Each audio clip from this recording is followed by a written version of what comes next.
by the mass media. A medium is just a channel of communication, a means, in other words, send and receive messages. A message in this context being any kind of information, from a phone call, through viewing a film, to reading a book. We are, of course, surrounded by very familiar examples of media in our everyday lives. From newspapers and magazines, through television and radio, to film, video, mobile phones and computers. By mass, we're obviously talking about the potential to reach large numbers of people. And while these terms are somewhat imprecise, how many, for example, is a large number, we use the idea of a mass medium, such as television, to differentiate it from other types of media, such as a letter, that simply involve one-to-one, or at best one-to-few, communication. However we actually define the concept of a mass audience, it's not something we need to bother with too much at present, since, as we'll see, it's probably going to be easier to define a mass medium in terms of what it isn't, something greater than a one-to-one or one-to-few medium.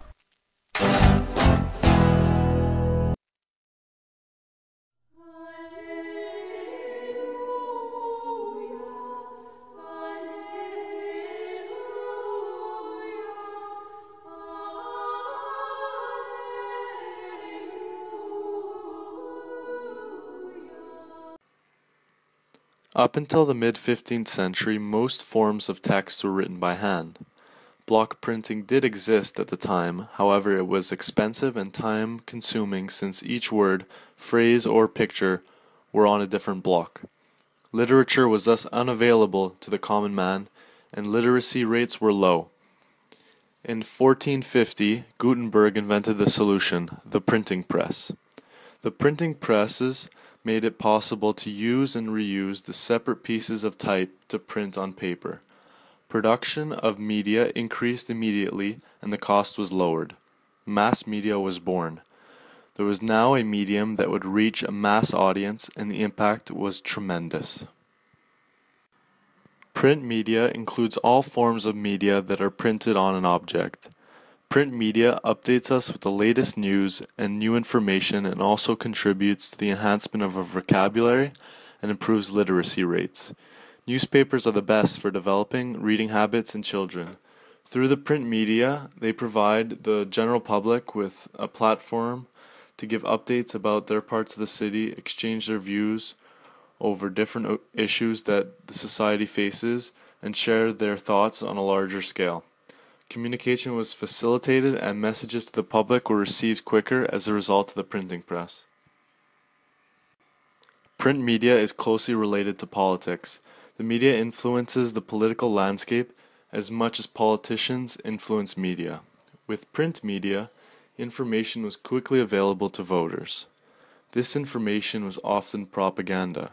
However, it was the only source of information and therefore it had to be trusted. The media was powerful enough to shape a voter's view and thus choose the winner of an election. The introduction of newspapers fueled public demand for information and brought forth the introduction of different forms of media. Media is everywhere. It involves any form of mass communication that reaches people widely.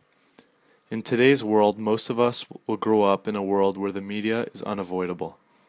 Our parents and other previous generations were not exposed to this sort of influence, and therefore were not susceptible to the impact the mass media may have on individuals. In recent years, there has been speculation as to what those impacts might be that we are undergoing right now. Research has shown that children are even more at risk to being influenced by the media. Ethics in print media is used to establish credibility and to distinguish between what is right and what is wrong, whatever the case may be. Being ethical allows you to combine your values with your responsibilities to decide what to do in questionable situations. For example, a journalist who sees it as his responsibility to produce a true and factual story for the public will place a high value on getting the truth and will not sacrifice doing something illegal to get it. print media is often victim to a lack of ethics. For example, photos are often manipulated to show women with thin waists and large breasts. Another issue is plagiarism. Work is often taken from other authors without any credit given. Writers also find themselves in situations where their interests conflict with what they are writing. Authors have the responsibility to respect these ethics and make the right choice. There are some criticisms for the print media.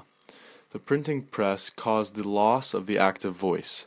Readers could no longer be participants and became part of the passive audience. Also, information from print media is often censored and comes from only a few sources. Therefore, the information is often limited or distorted. This was especially true through Gutenberg's time. Flipping through the pages of a newspaper or magazine was once a common practice.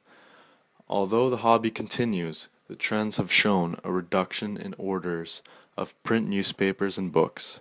Specifically, newspaper circulation figures have dropped drastically as companies switch to the digital format. Print media faces the daunting task of trying to compete with digital formats, which are usually free and easily available. Traditional newspapers and magazines face a sharply reduced ad market. In order to operate business, we can expect an increase in subscription prices. Print media does still have a future in countries like Canada, however, their role in the mass media has obviously diminished. Print media will continue to be influential in countries that are less developed. Developing countries lack the means to set up digital media and the infrastructure necessary to operate this media, and often print media is used to distribute the message. Until computer technology becomes affordable for these people, print media will have a future.